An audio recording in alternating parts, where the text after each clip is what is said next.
to go. Everything to I got to go.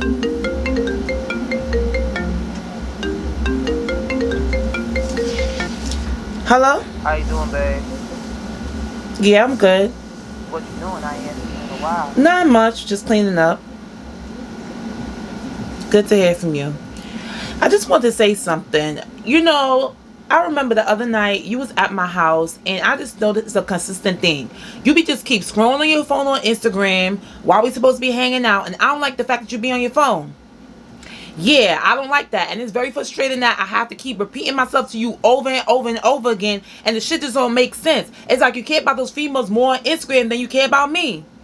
Exactly, I said what I said. And hello? Hello.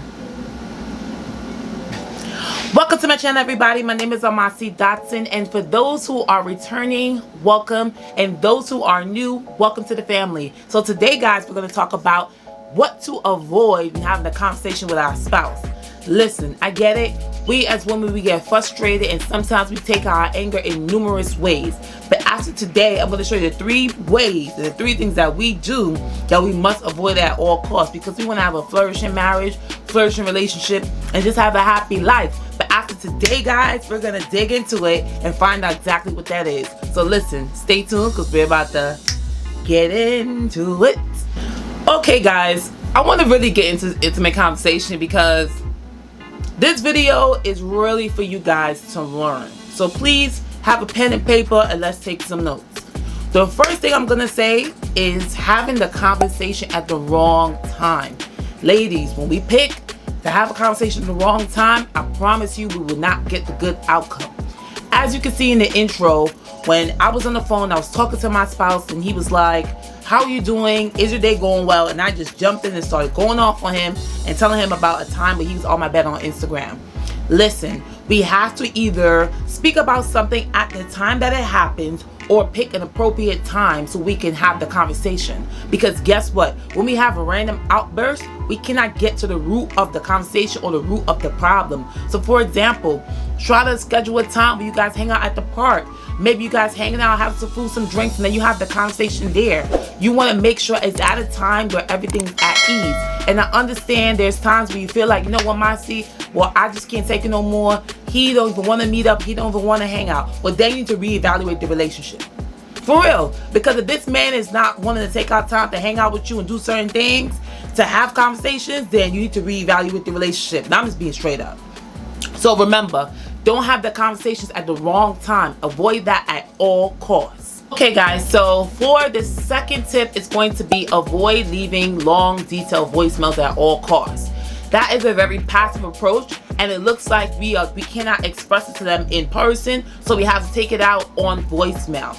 We have to find a way in this healthy relationship or to restore the relationship just to have a face-to-face conversation. And I understand sometimes you can't get a message across, so you just want to call the voicemail real quick and just go off. But let me tell you something, men are very simplistic. Either they might listen to the voicemail or they might delete it entirely. Or they might just end up leaving you, depending on what type of relationship that you're in. Because listen, this advice is for all relationships. There's no middle ground, right? But I want you ladies to understand, do not take that approach. I was reading Crucial Conversation book, right? And in the book, there was a lady, she broke up with her husband via voicemail. She called and was like, I want to end the marriage. And it was just like, really? Like, that's what we do? No, ladies, we're better than that. We don't have to take that approach. We can find times how to get the conversation in motor mode without taking that approach. All right? Motor mode, that ain't that approach. Ladies, this is for the third tip on what never to do in a relationship if you want to have a healthy one, is sending long text messages. So, Lana Kosha. With long text messages, I promise you right now, men don't read it. I have surveyed a couple of men, and they have stated that they don't read the long text messages. Even my ex has told me that they don't read it. And trust me, a girl has been in multiple relationships, if you know what I'm saying. And they don't care. So at the end of the day, they just gonna text you back a couple hours later, how you doing, or what you doing.